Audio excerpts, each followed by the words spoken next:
ஆண்டவரும் இரட்சகருமாகிய இயேசு கிறிஸ்துவின் தூய நாமம் மகிமைப்படுவதாக. மார்க் எழுதின சுவிசேஷம் 5ஆம் அதிகாரத்திலுள்ள வசனங்களுக்கான விளக்க உரையை பல்வேறு தலைப்புகளில் நாம் இப்பொழுது சிந்திக்க இருக்கிறோம். கெரசேனர் பகுதியில் பேய் பிடித்தவரை நலமாக்குதல். அவர்கள் கடலுக்கு அக்கறையில் இருந்த கெரசேனர் பகுதிக்கு வந்தார்கள். இயேசு படகை விட்டு இறங்கிய உடனே தீய ஆவி பிடித்திருந்த ஒருவர் கல்லறைகளிலிருந்து அவருக்கு எதிரே வந்தார். கல்லறைகளே அம்மனிதரின் உறைவிடம். அவரை எவராலும் ஒருபொழுதும் சங்கிலியால் கூட கட்டி வைக்க முடியவில்லை. ஏனெனில் அவரை பலமுறை விலங்குகளாலும் சங்கிலிகளாலும் கட்டியிருந்தும் அவர் சங்கிலிகளை உடைத்து விலங்குகளை தகர்த்து எறிந்தார். எவராலும் அவரை அடக்க இயலவில்லை. அவர் இரவு பகலா எந்நேரமும் கல்லறைகளிலும் மலைகளிலும் கூச்சலிட்டுக் கொண்டிருந்தார். தம்மையே கற்களால் காயப்படுத்தி வந்தார். அவர் தொலைவிலிருந்து இயேசுவை கண்டு ஓடி வந்து அவரை பணிந்து, இயேசுவே, உன்னத கடவுளின் மகனே, உமக்கு இங்கு என்ன வேலை? கடவுள் மேல் ஆணை, என்னை வதைக்க வேண்டாம் என்று உரத்த குரலில் கத்தினார். ஏனெனில் இயேசு அவரிடம், தீய ஆவியே, இந்த மனிதரை விட்டு போ என்று சொல்லியிருந்தார். அவர் அம்மனிதரிடம், உம் பெயர் என்ன என்று கேட்க, அவர், என் பெயர் லேகியோன், ஏனெனில் நாங்கள் பலர் என்று சொல்லி அந்த பகுதியிலிருந்து தங்களை அனுப்பிவிட வேண்டாம் என்று அவரை வருந்தி வேண்டினார். அங்கே மலைப்பகுதியில் பன்றிகள் பெருங்கூட்டமாய் மேய்ந்து கொண்டிருந்தன. நாங்கள் அப்பன்றிகளுக்குள் புகும்படி எங்களை அங்கே அனுப்பிவிடும் என்று தீய ஆவிகள் அவரை வேண்டின. அவரும் அவற்றுக்கு அனுமதி கொடுத்தார். பின் தீய ஆவிகள் வெளியேறி பன்றிகளுக்குள் புகுந்தன.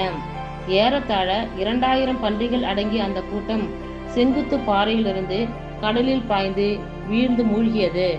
பன்றிகளை மேய்த்து கொண்டிருந்தவர்களோ ஓடிப்போய் நகரிலும் நாட்டுப்புறத்திலும் இதை அறிவித்தார்கள்.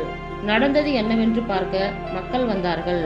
அவர்கள் இயேசுவிடம் வந்தபோது பேய் பிடித்திருந்தவர், அதாவது லேகியோன் பிடித்திருந்தவர், ஆடை அணிந்து அறிவு தெளிவுடன் அமர்ந்திருப்பதைக் கண்டு அச்சமுற்றார்கள். நடந்ததை பார்த்தவர்கள் பேய் பிடித்தவருக்கும் பன்றிகளுக்கும் நேரிட்டதை அவர்களுக்கு எடுத்துரைத்தார்கள். அப்பொழுது அவர்கள் தங்கள் பகுதியை விட்டு போய்விடுமாறு இயேசுவை வேண்டிக் கொண்டார்கள். அவர் படகில் ஏறும் பொழுது பேய் பிடித்திருந்தவர் தாமும் அவரோடு கூட இருக்க வேண்டும் என்று அவரை வேண்டிக் கொண்டார்.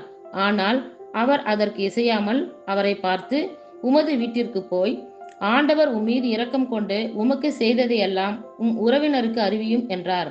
அவர் சென்று இயேசு தமக்கு செய்ததையெல்லாம் தெக்கப்போலி நாட்டில் அறிவித்து வந்தார். அனைவரும் வியப்புற்றனர். இரத்தப்போக்குடைய பெண் நலம் பெறுதலும் சிறுமி உயிர் பெற்றெழுதலும். இயேசு படகேறி கடலை கடந்து மீண்டும் மறுகரையை அடைந்ததும் பெருந்திரளான மக்கள் அவரிடம் வந்து கூடினார்கள். அவர் கடற்கரையில் இருந்தார். தொழுகை கூட தலைவர்களுள் ஒருவரான யவீரு என்பவர் வந்து அவரை கண்டு அவரது காலில் விழுந்து, என் மகள் சாகுந்தருவாயில் இருக்கிறாள், நீர் வந்து அவள் மீது உம் கைகளை வையும், அப்போது அவள் நலம் பெற்று பிழைத்துக் கொள்வாள் என்று அவரை வருந்தி வேண்டினார். இயேசுவும் அவருடன் சென்றார். பெருந்திரளான மக்கள் அவரை நெருக்கிக் கொண்டே பின் தொடர்ந்தனர். 12 ஆண்டுகளாய் இரத்த போக்கினால் வருந்திய பெண் ஒருவர் அங்கு இருந்தார். அவர் மருத்துவர் பலரிடம் தமக்கு உள்ளதெல்லாம் செலவழித்தும் ஒரு பயனும் அடையாமல் மிகவும் துன்பப்பட்டவர். அவரது நிலைமை வர வர மிகவும் கேடுற்றது. அவர் இயேசுவை பற்றி கேள்விப்பட்டு மக்கள் கூட்டத்துக்கிடையில் அவருக்கு பின்னால் வந்து அவரது மேலுடையை தொட்டார்.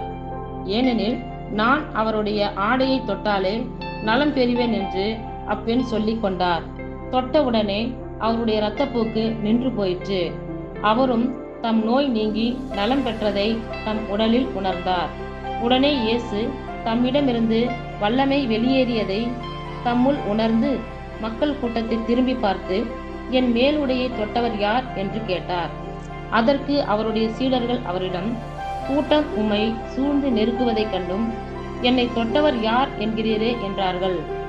ஆனால் இதை செய்தவரை காணும்படி அவர் சுற்றிலும் பார்த்து கொண்டிருந்தார்.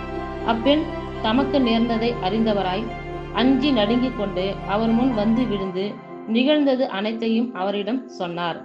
இயேசு அவரிடம், மகளே, உனது நம்பிக்கை உன்னை குணமாக்கிற்று, அமைதியுடன் போ, உனது நோய் நீங்கி நலமாயிரு என்றார்.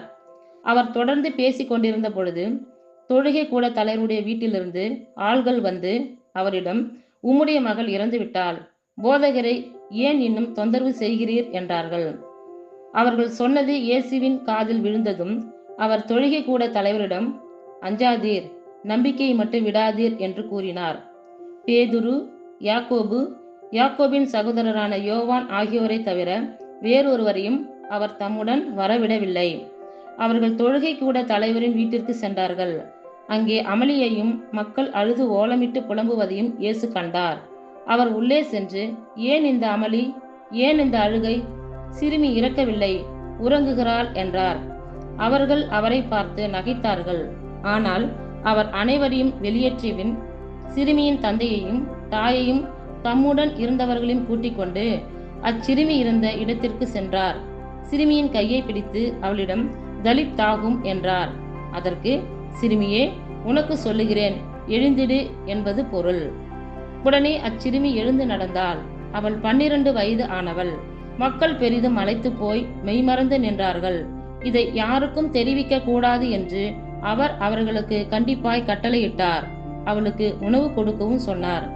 இத்துடன் 5ஆம் அதிகாரத்திலுள்ள வசனங்களுக்கான விளக்க உரை நிறைவுற்றிற்று.